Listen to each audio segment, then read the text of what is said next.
Ever feel like you're doing this teaching thing alone? You don't have to be. Shared teaching is all about sharing the workload through the power of collaboration and teamwork. Together, we'll walk through all the difficult parts of teaching and learn how to streamline our processes, fine-tune our time management, and develop a more manageable workload. If that sounds like a dream come true to you, then welcome to the Shared Teaching Podcast.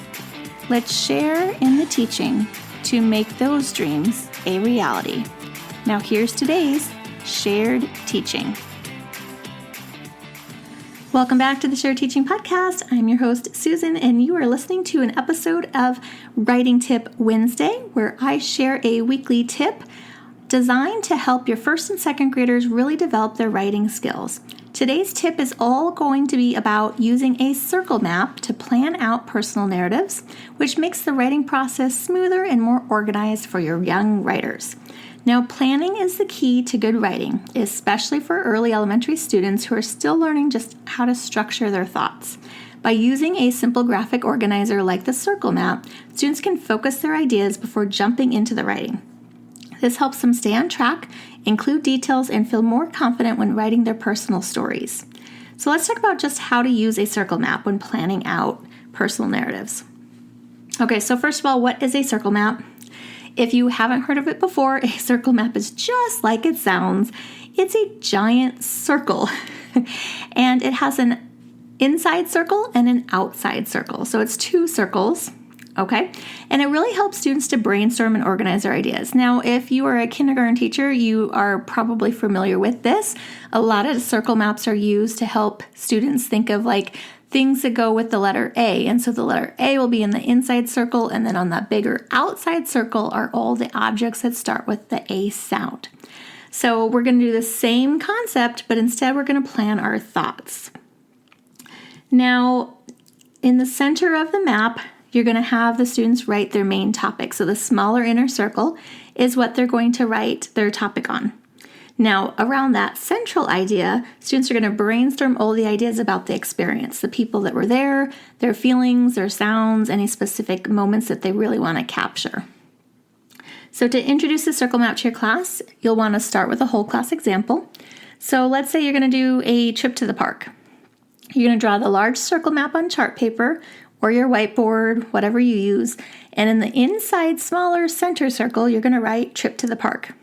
Then you're going to invite students to share details that they might include in the story about going to the prompt.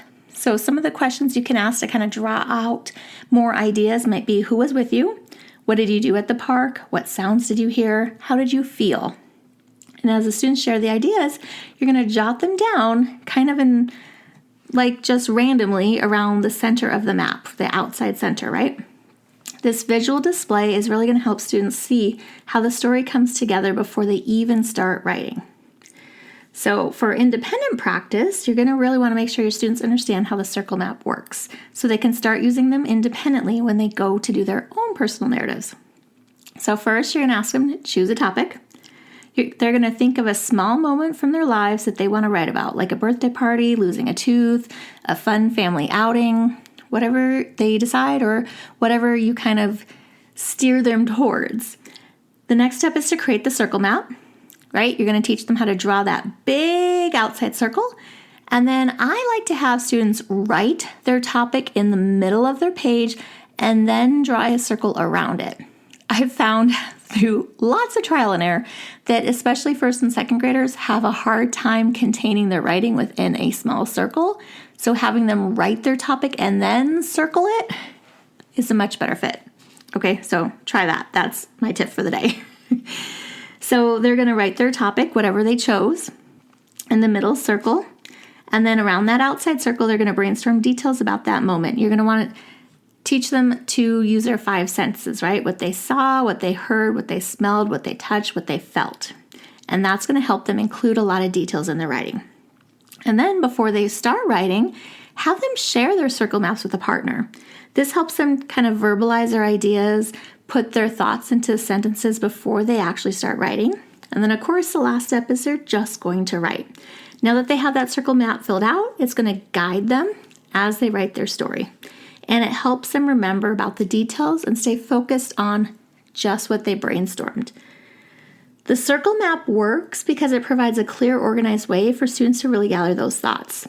Sometimes young writers, they get stuck when they're just looking at a blank page. The circle map gives them a really good, easy way to organize all those ideas, so they're not really feeling overwhelmed.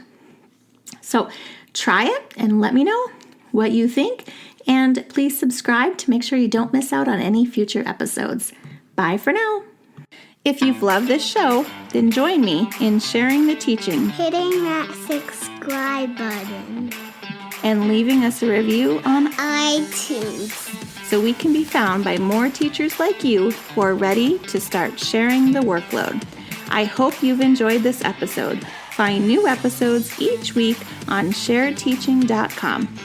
Thanks for listening to the Shared Teaching Podcast.